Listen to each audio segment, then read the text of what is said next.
There are 4 different biomolecules out there that combine to make funny living stuff: the lipids, the carbohydrates, the proteins, and nucleic acids. They are very different even though they are made from the same little blocks, and that's just wonderful, really. Now let's start with lipids. First of all, they are made mostly from carbon and hydrogen that form different molecules thanks to covalent bond, and they are mostly apolar. Now, even though they all share these features, lipids can be very different from one another, and so are pretty difficult to organize them in a coherent model. The main way they are categorized divides them into 3 groups: simple or neutral lipids, complex or compound lipids, and derived lipids. But before we dive deeper into these 3 groups, what are the main functions of lipids in general? First of all, they are an amazing energy reserve for both animals and plants alike. Just to give you a rough idea, 1 gram of sugar or proteins has something around 4.15 kilocalories per gram compared to the 9.46 kilocalories per gram from lipids. But they are pretty wonderful molecules, so they can do a whole bunch of other stuff like giving you mechanical protection for internal organs. They can insulate you against low temperatures. Some of them are intracellular messenger hormones, also vitamins and a lot of other stuff. But what probably is their most fundamental job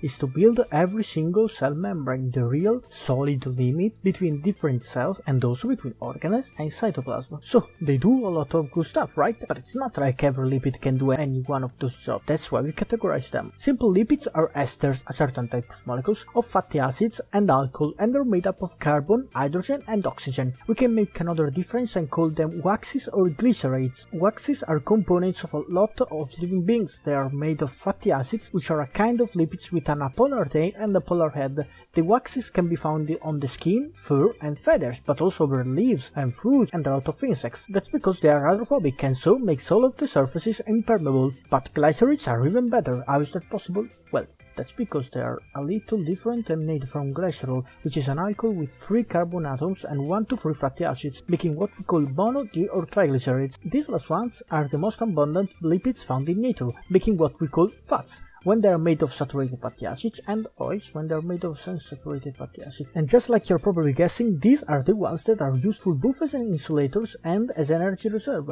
Now we can move on and talk about complex lipids. As you can imagine, they are a bit more complex than the others. That's because they also often contain phosphorus, nitrogen and even different kind of functional groups. There are a lot of them, but right now we'll focus on phospholipids, glycolipids and lipoproteins. Phospholipids are similar to triglycerides, but as the name suggests, one of the 3 fatty acids is replaced with a phosphate group, which is a highly polar group and is also often attached to another hydrophilic group. The result is a high amphipathic molecule that, when inside water, tends to form a double layer of phospholipids, which is amazing for the construction of the cellular membranes. We'll cover again with more details how the membranes are made and how they behave in a future video. Then we have glycolipids, which are, as the name suggests, a union of lipids and carbohydrates. You may have noticed by now that names are really helpful to understand what is what. They do all kind of stuff and come in a lot of forms that are simply possible to cover in this small video. What we can do is talk about lipoproteins. If you paid attention, you could guess that these are the resultants of lipids and proteins, and they have the fundamental job of moving lipids all around the body.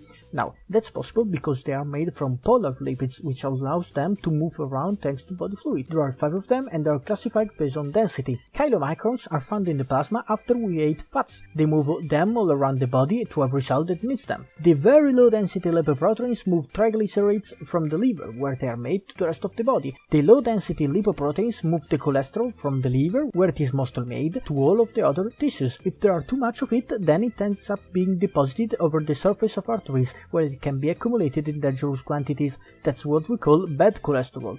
The intermediate density lipoprotein are simply the VLDL after they released all of their triglycerides. Finally, the high density lipoproteins move the cholesterol from the arteries to the liver, and that's what we call good cholesterol. Last but not least, derived lipids are the basic components of the other 2 groups. They comprehend hormones, hydrocarbons, fatty acids, fatty alcohols, sterols, mono and diglycerides, terpenes and carotenoids. They are all different from each other and can combine in hundreds of different ways. Now, before we finish, a couple of words on cholesterol. It is by far the most abundant sterols in the organism. It is a very important component of the membranes for reasons we'll tell in future videos, and it's also a precursor of all the so-called steroid hormones like the sexual hormones. Now, the funny thing about it, we can make enough of it by ourselves, and unless you're younger than 12, then you just don't need to eat cholesterol to have a healthy diet. Just leaving this info here. Yeah. Okay, I think that's more than enough for today. Now, if you could subscribe, leave a like and maybe comment, that would be great. Thank you for the support. I see you in the next video.